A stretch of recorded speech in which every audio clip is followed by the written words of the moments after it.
Hey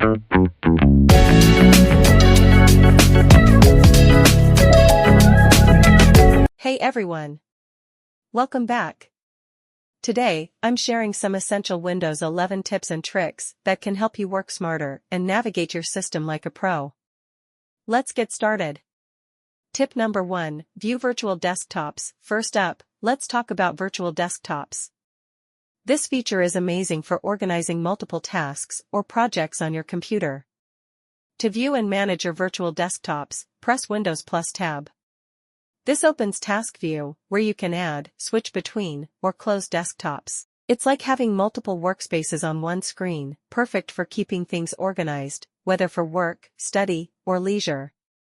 Tip number 2, view Clipboard History. Our second tip is all about Clipboard History. Ever copy something, only to copy something else and lose the previous item? Clipboard History has you covered.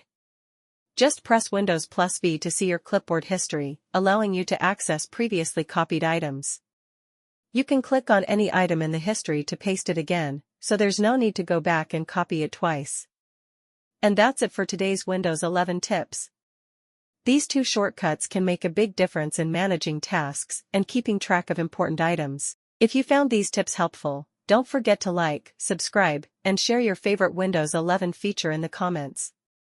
Thanks for watching, and see you in the next video.